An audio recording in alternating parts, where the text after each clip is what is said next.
பலப்படுத்தும் தேவா என் பலனான தேவா, குணப்படுத்தும் தேவா என் குறை தீர்க்கும் தேவா. பலப்படுத்தும் தேவா என் பலனான தேவா, குணப்படுத்தும் தேவா என் குறை தீர்க்கும் தேவா.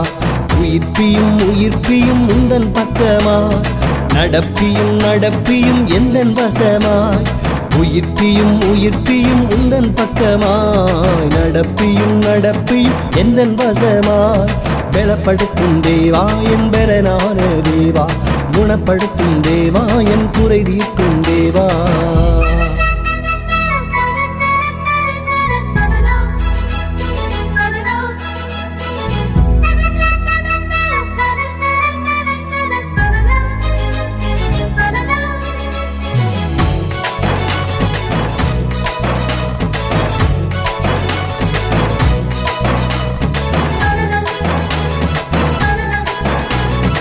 இருப்பதும் இல்லாததும் இயேசு செயலே, கொடுப்பதும் எடுப்பதும் அவர் முடிவே. இருப்பதும் இல்லாததும் இயேசு செயலே, கொடுப்பதும் எடுப்பதும் அவர் முடிவே. ஆபத்தில் பயமில்லை, இன்பத்தில் குறைவில்லை, இயேசுதானே எல்லாம் எல்லாமே. ஆபத்தில் பயமில்லை, இன்பத்தில் குறைவில்லை, இயேசுதானே எல்லாம் எல்லாமே.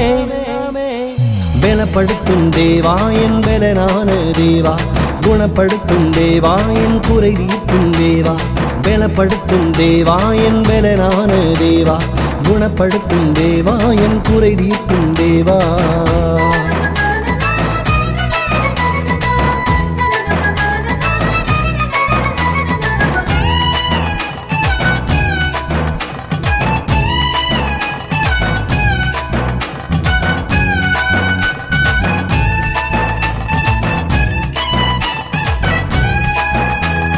பாவமில்லை சாபமில்லை பரமன் பக்கத்தில், வியாதி இல்லை வறுமை இல்லை வேந்தர் வருகையில்.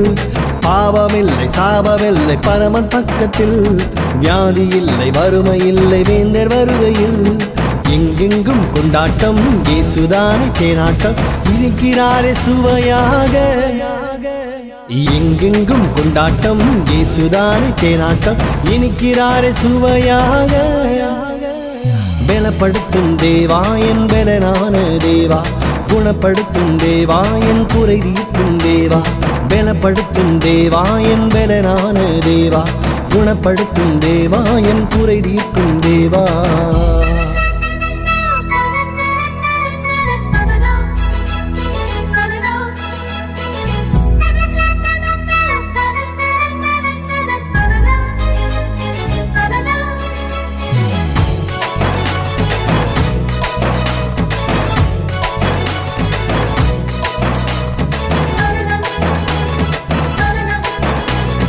அல்லேலூயா அல்லேலூயா பாடி மகிழ்வோம், ஆசீர்வாதம் ஆசீர்வாதம் வந்து சேருமே.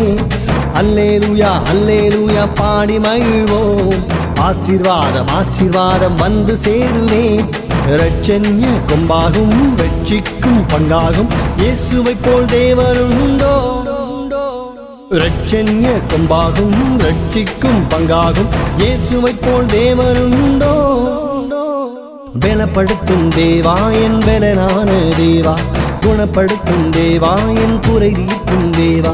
பலப்படுத்தும் தேவா என் பலனான தேவா, குணப்படுத்தும் தேவா என் குறை தீர்க்கும் தேவா. உயிர்ப்பியும் உயிர்ப்பியும் உந்தன் பக்கமாய், நடப்பியும் நடப்பியும் எந்தன் வசமாய்.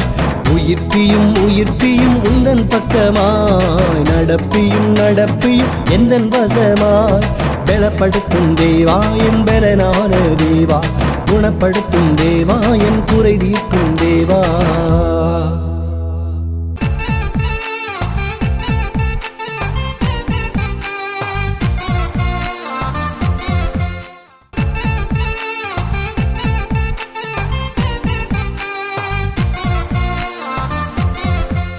எங்கள் கண்மலையும் எங்கள் மீட்புறமாகிய கர்த்தாவே, அடியேன் வாயின் வார்த்தைகளும் எங்கள் அனைவருடைய இருதயத்தின் தியானமும் உம்முடைய சமத்தில் பிரதியாய் காணப்படுவதாக.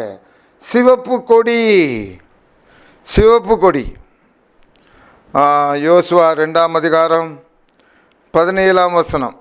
அப்பொழுது இந்த மனுஷர் அவளை நோக்கி, இதோ நாங்கள் தேசத்துக்குள் பிரவேசிக்கும் போது நீ இந்த சிவப்பு நூல் கயிற்றை எங்களை இறக்கிவிட்டு ஜன்னலையே கட்டி உன் தகப்பனை உன் தாயும் உன் சகோதரர்களையும் உன் தகப்பன் குடும்பத்தார் அனைவரையும் உன்னிடத்திலே உன் வீட்டிலே சேர்த்துக்கொள்.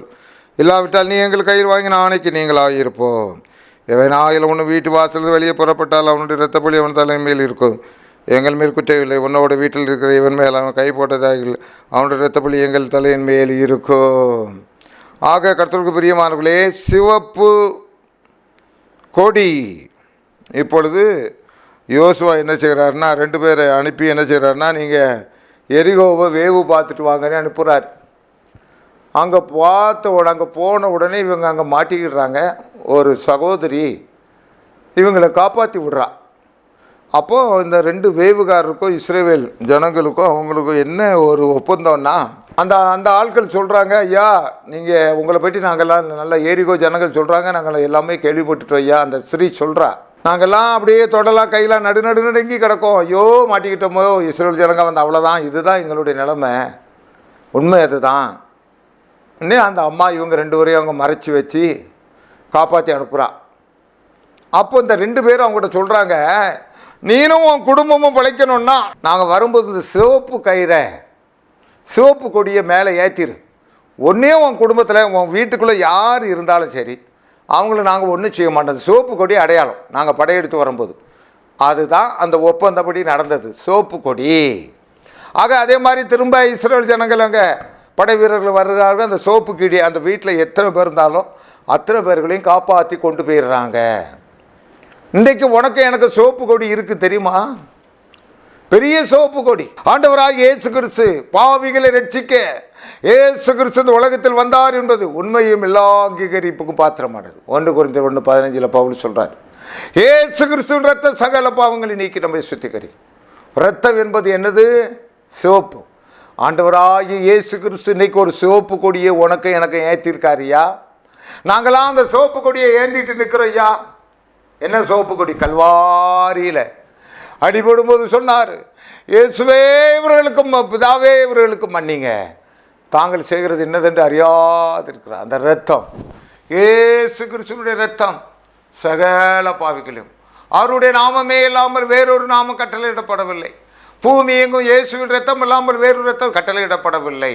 ஆகவே அன்றைக்கு வேவுகாரருக்கு அந்த ரேகாப் என்கிற அந்த சகோதரி அந்த கொடியை ஏற்றி வைத்ததினாலே, சிவப்பு கொடியை ஏற்றி வைத்ததினாலே இந்த ரேகாப் வீட்டார் அனைவரும் தப்புவிக்கப்பட்டார்கள். இன்றைக்கு எனக்கும் உனக்கும் நீனும் நானும் செய்கிற பாவத்துக்காக, கண்களின் வழியினாலே செய்கிற பாவங்கள், உடல் இச்சைகள், மாம்ச இச்சைகள், பணம், பொறாமை, போட்டி, இந்த என்னென்ன செய்ய முடியுமோ எல்லாவற்றையும் நம்ம செய்து கொண்டே இருந்தாலும், மனுஷன் ஓடிக்கொண்டே இருந்தாலும், தவறு செய்து கொண்டே இருந்தாலும், அவனுக்கு அடைக்கல பட்டணமாக ஒன்று இருக்கிறது, அவனுக்கு ஆறுதலின் பட்டணமாக இருக்கிறது, அவனுக்கு மீட்பு பட்டணமாக இருக்கிறது. இயேசுவின் ரத்தம், விலையேறப்பட்ட இயேசுவின் ரத்தம், சிவப்பு கொடி, சிவப்பு கொடி, சிவப்பு கொடி. பவுல் ஒரு காலத்திலே பவுல் காலரை இழுத்து விட்டு அலைஞ்சார். இந்த இயேசுங்கிறது யாரு? அவர் ரொம்ப இலக்காரம் அலைஞ்சார். ஏசு கிறிஸ்து தமஸ்கு போகிற வழியில் அவனுக்கு வந்தார். முள்ளில் உதைக்கிறது உனக்கு கடினமா? விழுந்தாயா? விழுந்தா ஏசுதான் உனக்கு தண்டனை கொடுக்க முடியும், ஏசுதான் உனக்கு மீட்பு கொடுக்க முடியும். ஏசுங்கிற சிவப்பு கொடி, ரத்தம் ரத்தம் ரத்தம் ரத்தம் ரத்தம். ஒவ்வொரு சொட்டு ரத்தத்தையும் உனக்காக உனக்காக உனக்காக, செல்போனில் மயங்கி கிடக்கிற உனக்காக, வேலைக்கு போக மாட்டேன் தாய் தப்பனை ஏசிக்கிட்டு இருக்க உனக்காக, பணத்தை பிடிச்ச உனக்காக இயேசு ஒரு கொடியை வச்சிருக்கிறார். அதான் கல்வாரி இரத்த கொடி. அந்த இரத்த கொடிக்குள்ளாக இந்த உலகத்தில் இருக்கும்போது நீ வந்துடணும் ஐயா. இயேசு கிறிஸ்து இரத்த கொடியை 2025 வருஷத்துக்கு முன்னால் ஏற்றிட்டு போயிட்டாரு. அங்கே போன பிறகு உனக்கு அந்த நரகத்துக்கு போன பிறகு உனக்கு அந்த மீட்பு கிடைக்காது. போட்டு எரி நேரத்தில் போட்டு எடுத்துருவார். உன் பணம் உன்னை தப்பு விற்காது, உன் அந்தஸ்து உன்னை தப்பு விற்காது. இயேசு கிறிஸ்து இரத்தத்தினால சிவப்பு கொடி இப்போமே ஏற்றப்பட்டிருக்குது. இன்றே ரட்சணிய நாள், இன்றே மீட்பின் நாள். அங்கே ரேகாப் அந்த கொடியை உடனே ஏற்றி வச்சாயா. அவளும் அவள் குடும்பத்தாரும் மீட்டுக்கொள்ளப்பட்டார்கள், பத்திரப்படுத்தப்பட்டார்கள், வாழ்ந்திருக்க செய்தார்கள், வாழ்ந்திருக்க முடிந்தது. இன்றைக்கு இந்த இயேசு கிறிஸ்துவினுடைய இரத்த கொடியை, அவருடைய இரத்தத்தை நீ ஏற்றுக்கொள்வாயானால் உன்னுடைய பாவம் சிவேர் என்று இருந்தாலும் மன்னிக்கப்படும். உன்னுடைய குற்றம் மலையளவு இருந்தாலும் மன்னிக்கப்படும். சகே என்கிற ஒரு மனிதன் இருந்தார் ஐயா. அவர் இந்த உலகத்திலே வாழ்கின்ற வழியிலே வட்டி குட்டி தட்டி முட்டி எட்டி புட்டி அப்படி அலைஞ்சார் ஐயா. ஆனால் கடைசி நேரத்தில் அதில் ஒன்றுமே இல்லையா. இந்த பணத்தை வச்சுருந்தா என்ன செய்ய ஐயா? இந்த பணத்தை வச்சுருந்தா என்ன செய்ய? வீடு நிறைய 500 ரூபா தாளனை அடுக்கி வச்சுருக்கலாம். உன் சகோதரனுக்கு 50 ரூபா கொடுக்காம ஒரு நாள் நீனும் போய் அவனும் வரும்போது ஆண்டவர் சொல்வார், அந்த கட்டுக்கட்டா பணத்தை என்னையா ஐயா, இவன் இத்தனை கோடி வச்சுருந்தா ஐயா, அவனுக்கு 50 ரூபா கொடுக்கல ஐயா, போடியா அந்த நரகத்தில் போடியா. ஆண்டவர் அதை தான் சொல்லுவார். இன்றைக்கு இந்த உலகத்திலே வாழ்வடைவதற்கு, இந்த உலகத்திலே மீட்படைவதற்கு, நீ சுகித்திருப்பதற்கு உனக்கு ஒரு சிவப்பு கொடி இருக்கிறது. அது இயேசு கிறிஸ்துவின் ரத்தம். இந்த இரத்தத்துக்குள்ளாக நீ வருகின்ற பொழுது, இந்த இரத்தத்துக்குள்ளாக நீ வருகின்ற பொழுது நீ சுத்திகரிப்பு அடைவாய். உன்னுடைய பாவம் எல்லாம் மன்னிக்கப்படும். உனக்கு மோட்ச வாழ்வு உண்டு, உனக்கு நித்திய வாழ்வு உண்டு, உனக்கு சமாதானம் உண்டு. இயேசு கிறிஸ்துவின் ரத்தம் உன்னை நோக்கி காத்து கொண்டிருக்கிறது. உனக்காக தண்டனை கொடுப்பதற்கல்ல, உன்னை மன்னிப்பதற்காக இயேசு கிறிஸ்துவின் ரத்தம் காத்து கொண்டிருக்கிறது. இதற்காகத்தான் சிலுவை கொடி, திருச்சபைகளெல்லாம் சிலுவை கொடி இரத்த கொடியாக இருக்கிறது, சிவப்பு கொடியாக இருக்கிறது, உனக்காக காத்து கொண்டிருக்கிறது. ஒரே ஒரு வாழ்க்கை தான். இந்த வாழ்க்கையை இயேசுவினிடத்தில் ஒப்பு கொடுத்து விட்டு வாழு. ஆண்டவரே, இந்த சிவப்பு கொடிக்கு கீழாக நான் வருகிறேன் கர்த்தாவே. ஆண்டவரே, இந்த சிவப்பு கொடிக்கு கீழாக எனக்கு பச்சை கொடி காட்டுங்க தகப்பனே. ஆண்டவரே, என்னுடைய இஷ்டத்துக்கு நான் ஓடினது போதும். ஆண்டவரே, என்னுடைய வாழ்க்கை எனக்கு சலிப்பு தட்டுகிறது கர்த்தாவே. இளவயதும் மாயையே கர்த்தாவே, பணமும் மாயையே கர்த்தாவே, அந்தஸ்தும் மாயையே கர்த்தாவே, ஆசையும் மாயையே கர்த்தாவே. நம்முடைய சிவப்பு கொடிக்கு கீழாக நான் வந்தால் போதும் ஆண்டவரே. அதுதான் நிரந்தரம் கர்த்தாவே, அதுதான் எனக்கு மரியாதை கர்த்தாவே, அதுதான் அதிலே என்னுடைய வாழ்நாள் நீடித்திருக்கட்டும் கர்த்தாவே. இன்றைக்கே என்னுடைய பழக்கத்தை விட்டு விடுகிறேன் என்று நீ வருகின்ற பொழுது, அன்றைக்கு சகேங்கிற ஒரு மனிதன் தன்னுடைய பண ஆசை விட்டு விட்டவனாக இந்த சிவப்பு கொடிக்கு கீழாக வந்தான். ஆண்டவர் சொன்னார், இன்றைக்கு இந்த வீட்டுக்கு ரட்சிப்பு வந்தது, இன்றைக்கு இந்த வீட்டுக்கு சேமம் வந்தது, இன்றைக்கு இந்த வீட்டுக்கு ஆசீர்வாதம் வந்தது என்று அவனை தன்னுடைய சிவப்பு கொடிக்கு கீழாக ஏற்றுக்கொண்டார். இன்றைக்கு இந்த சிவப்பு கொடிக்கு கீழாக அவருடைய நாமத்தின் மேல் விசுவாசம் உள்ளவர்களாக எத்தனை பேர் அவர்களை ஏற்றுக்கொண்டார்களோ அத்தனை பேர்களும் தேவனுடைய பிள்ளைகளாகும்படி தேவன் அவர்களுக்கு அதிகாரம் கொடுத்தார், தேவன் அவர்களுக்கு கிருபை கொடுத்தார் என்று யோவான் 1:12 சொல்லப்பட்டபடி உனக்கு இந்த சிவப்பு கொடிக்கு கீழாக வருவதற்கு உனக்கு ஒரு அழைப்பு கொடுக்கப்படுகிறது. அன்பான சகோதரனே, இந்த சிவப்பு கொடிக்கு கீழாக நீ வந்துவிடு. மற்ற கொடியெல்லாம் அது வீணாக உன்னை அழைத்து கொண்டு போய்விடும், உன்னை நரகத்திலே தள்ளி போய்விடும். உலகம் கொடுக்காத சமாதானத்தை இந்த சிவப்பு கொடி உனக்கு கொடுக்க போகிறது. உலகம் கொடுக்காத நிம்மதியை இந்த சிவப்பு கொடி உனக்கு கொடுக்க போகிறது. அதுதான் இயேசுவின் ரத்தம். ஒருவன் என்னிடத்தில் வந்த வருவான், ஆனால் அவனை நான் புறம்பே தள்ள மாட்டேன் என்று ஆண்டவர் சொல்லியிருக்கிறார். உன்னை ஆண்டவர் புறம்பே தள்ளவே மாட்டார். உனக்கு ஒரு நல்ல வாழ்க்கையை கொடுக்க ஆண்டவர் அணைத்து கொண்டிருக்கிறார். அன்றைக்கு எப்படி அந்த ஸ்திரீயினுடைய அந்த குடும்பத்தார் காக்கப்பட்டார்களோ, ராகாப் என்கிற அந்த ஸ்திரீயினுடைய குடும்பத்தார் காக்கப்பட்டார்களோ, அதே மாதிரி உன்னுடைய குடும்பம் காக்கப்பட போகிறது.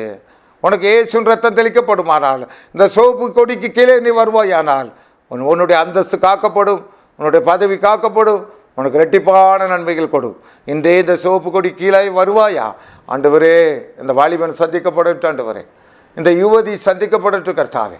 மாம்ச இச்சைகளை காட்டி ஆண்டவரே பிசாசுவனை இழுத்து கொண்டு இராதபடி உம்முடைய சிவப்பு கொடிக்கு கீழே இருக்கிற ஆனந்தம், சிவப்பு கொடிக்கு கீழே இருக்கிற பரிசுத்தம், உம்முடைய சிவப்பு கொடிக்கு கீழே இருக்கிற சமாதானம், இதை என்னுடைய இந்திய மக்கள் பெற்றுக்கொள்ளட்டும் ஆண்டவரே. ஆண்டவரே, அந்த ராகாப்பு மூலமாக சிவப்பு கொடி கட்டினதுனாலே அநேகர் ரட்சிக்கப்பட்டார்கள். அதே மாதிரி ஆண்டவரே, என்னுடைய இந்திய தேசத்தார் அனைவரும் ரட்சிக்கப்படட்டும். இந்த சிவப்பு கொடி கீழே ஓடி வரட்டும் ஆண்டவரே. நீரே அடைக்கலமாக இருப்பீராக. இயேசுவிலே வேண்டுகிறேன் நல்ல பிதாவே. ஆமேன், ஆமேன்.